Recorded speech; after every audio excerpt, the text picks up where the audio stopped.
칼을 쓰는 사람은 다 칼로 망한다라는 말은 예수님께서 마태복음 26장 52절에 하신 것으로 십자가에 달려 죽으실 고난을 눈앞에 두고 땀이 흘러 피처럼 될 정도로 겟세마네 동산에 가셔 간절하게 기도하시는 예수님께 제사장들과 군병들이 몰려와 붙잡으려고 하자 베드로가 단검을 빼어들고 제사장의 하인인 말고의 귀를 베어버리자 예수님께서 그 귀를 주워 다시 붙여주시고 베드로를 저지하며 하신 말씀이었습니다.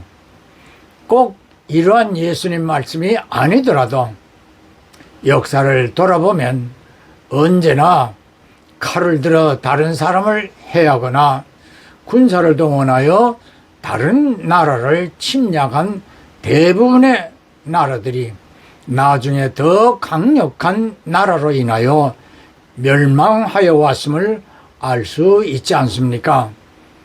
근대에 와서 2차 세계대전을 일으켰던 독일의 히틀러가 그러하였고, 우리나라의 경우에도 일본이 침략하여 36년 동안 나라를 찬탈하여 일제 치하에서 나라를 잃은 선조들은 한맺히게 고통을 당하였었지만 역시 일본도 미국과 연합군에 의하여 원폭의 투하로 항복을 하므로 우리나라가 해방을 얻게 되어 오늘의 대한민국으로 성장하게 되었습니다.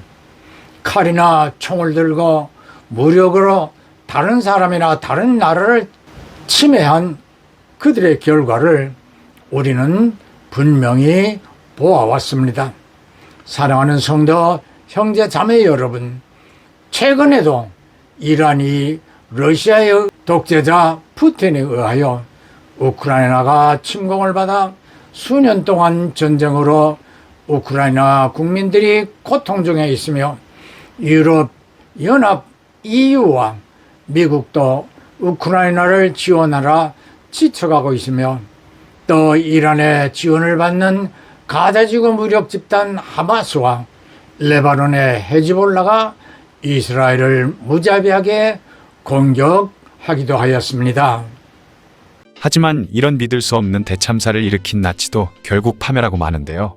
독일이 독소 전쟁에서 패배하고 나서 소련과 연합군이 총공세를 통해 결국 소련군이 베를린에 입성하게 되었고, 히틀러는 유서를 남긴 채 총통관저의 지하 벙커에서 약혼 여인 에바 브라운과 함께 스스로 목숨을 끊었습니다. 전 세계를 죽음의 공포로 몰아넣었던 인류 역사상 최악의 독재자 히틀러의 최후도 매우 초라했던 것이죠. 그리고 나치 선전부의 수장이던 괴벨스는 히틀러의 죽음을 보고 나서 그의 아내와 6명의 자식들과 함께 음독으로 목숨을 끊으면서 비참한 최후를 맞았습니다. 나치 친위대를 이끌었던 힘러는 안대를 차고 나서 신분을 위장한 채 탈출을 시도했지만 영국군 검문소를 지나가다가 결국 정체가 탄로나고 말았는데요. 그러자 힘러는 입안에 숨겨두었던 청산가리 캡슐을 깨물어 그 역시 스스로 목숨을 끊었죠. 괴링을 포함한 다른 전범들은 붙잡혀 재판을 받게 되었는데요. 그렇게 1945년 11월 독일 뉘른베르크에서 나치 전범들에 대한 국제 군사재판이 열렸습니다. 제국의 원수 괴링을 필두로 법정에선 나치 전범들은 독일이 패전국이라 재판을 받는다고 생각했기 때문에 재판 초기에는 실실 웃으며 여유 넘치는 모습을 보였죠. 하지만 그들에게 적용된 죄목은 반평화적 범죄를 위한 공모죄, 침략 전쟁을 계획하고 실행한 죄, 전쟁법 위반, 반인도적 범죄 등 무수히 많았습니다. 그중 특별한 죄목 중 하나는 역사상 처음으로 반인도적 범죄를 전범재판에서 다루었던 것이죠. 하지만 그곳에 있던 나치 전범 21명은 자신의 죄를 인정하기는커녕 변명하기 바빴습니다. 모든 걸 이미 죽고 없는 히틀러와 힘러의 탓으로 돌렸던 것이죠. 심지어 홀로코스트에 대한 일은 자신들은 알지도 못했다고 잡아떼었고, 자신의 죄를 히틀러와 힘러 외에도 옆사람, 앞사람에게 떠넘기며 자신은 명령을 수행한 것뿐이었다라고 무죄만을 주장했습니다. 괴링은 자신이 벌였던 악행들을 부인하지는 않았지만 홀로코스트 자체는 전쟁 중에 충분히 일어날 수 있는 일이라며 그저 여성이나 어린아이가 희생된 것은 유감스럽게 생각한다고 말한 것이죠. 어쨌든 이 전범 재판은 10개월간 계속되었는데 그동안 전범들의 자기 변명은 계속되었고, 죄의식이라고는 눈 씻고 찾아봐도 찾을 수 없었죠. 결국 이들 21명 중 12명은 사형에 처해졌고 나머지 사람들도 무기징역, 유기징역 등 여러 형을 받았지만 무혐의도 3명이나 있었습니다. 사형 집행은 모두 교수형이었는데 괴링은 교수형은 군인으로서 명예롭지 못하다 생각해 총살로 바꿔줄 것을 요청했지만 기각되었고, 괴링은 제국원수가 교수형을 당할 수는 없다며 사형 직전에 청산가리 캡슐을 먹고 스스로 목숨을 끊었죠. 아직도 이 캡슐이 어디서 났는지는 모른다고 합니다.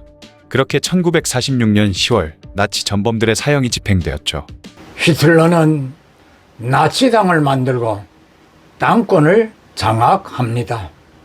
그는 유대인을 적으로 간주하도록 국민을 선동하고 나치를 통하여 600만 명의 유대인을 학살하였던 인간 토살자였습니다. 그러나 그는 여러분이 지금 보신 영상처럼 마지막에 내연녀와 함께 자결로 인생을 마쳤고, 그의 추종자들 역시 전범으로 처형을 받으므로 칼을 든 자들로서 칼로 망하여 버렸습니다. 칼이란 선용을 하면 식칼도 되고 수술칼도 되지만 악용하게 된다면 남에게 해를 가하는 흉기가 되고 맙니다. 오늘날의 악인들이 악용하는 칼은 총이나 온갖 종류의 무기들이 될 수 있어 북한이 기를 쓰고 핵을 개발하여 온 핵무기가 될 수 있습니다. 얼마 전에 미국에서 2살배기 아기가 총알이 장전된 아버지의 총을 가지고 놀다가 오발하여 사경에 이르게 되었다는 뉴스를 보았습니다. 아버지는 총기 관리를 잘못하여 아들을 다치게 하므로 당국의 수사를 받고 있답니다. 이 사건을 보면서 칼이란 남에게뿐 아니라 자신에게도 해를 주게 된다는 사실을 알게 되었습니다. 요즘 한국의 많은 정치인들의 행태를 보고 있노라면 어째 인간의 탈을 쓰고 저처럼 무지한 언행을 일삼을 수 있을까라는 탄식이 저절로 나오게 됩니다. 당대표라는 인물이 자신의 이익과 관계없던가 자신을 비난하는 언행을 하였던 의원들을 공천에서 배제를 하거나 컷오프하므로 저들은 탈당을 하거나 무소속 출마를 시도하려고 합니다. 정당을 개인의 사당화는 물론 자신을 보호하는 조직으로 이용하고 있습니다. 사랑하는 성도 형제 자매 여러분, 성경에서도 이러한 인물들이 많이 있었지요. 그들도 히틀러와 같은 비참한 결과였음을 알 수 있습니다. City of Hiroshima.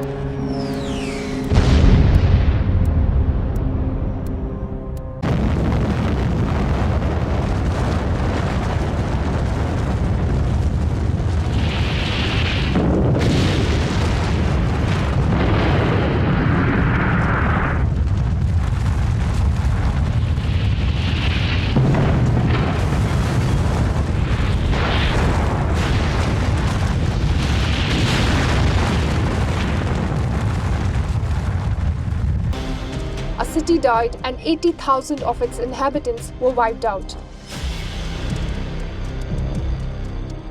The lingering effects of the atomic bomb would affect people for years to come.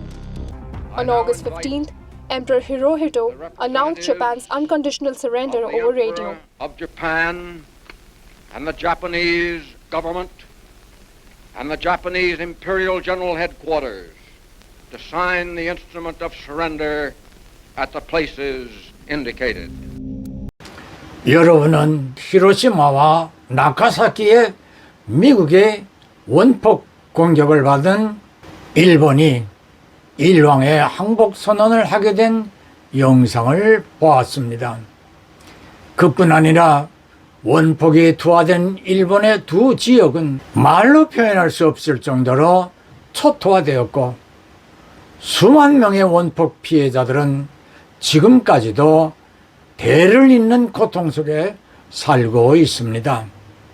지난주 105주년 3.1절 기념식에서 윤석열 대통령은 일본을 계속하여 적대시하기보다는 동반자가 되어서 함께 미래를 향하여 발전해 나아가되 북한의 핵 위협에서는 선조들의 3.1 정신을 통하여 자유통일까지 완성할 수 있어야 한다고 강조하였습니다. 현대사회에서는 어제의 적이 오늘의 동지가 되고 반대로 어제의 동지가 내일의 적이 될 수 있다는 것이 사실로 드러나고 있음을 우리는 잘 알고 있습니다. 나치로 세계를 적으로 대적하던 독일은 나토의 핵심이 되어 실제 우크라이나의 자유를 위한 지원을 하고 있고 미국과 함께 연합군으로 독일과 싸우던 러시아는 오늘날 중국, 북한, 이란과 함께 우크라이나와 나토, 미국 등 자유세계를 적으로 대적하고 있습니다. 성경에서도 사람의 원수가 자기 집안 식구라고 마태복음 10장 34절로 39절에서 말씀하고 있듯이 오늘날의 전쟁 양상은 내전과 같이 동족 분쟁에서 비롯되고 있습니다. 교회에서도 그렇습니다. 교회 안에 내분으로 교회는 물론 교단까지 분열되고 있습니다. 왜 그럴까요? 교회 안에서도 칼을 들고 서로 난도질을 일삼는 부류들이 있기 때문입니다. 모든 성도들은 예수 그리스도의 군병들이기에 오직 성경의 칼인 하나님의 말씀만을 의지하고 좌로나 우로 치우치지만 않는다면 교회는 반드시 부흥하게 될 것입니다. 예, 아멘, 할렐루야.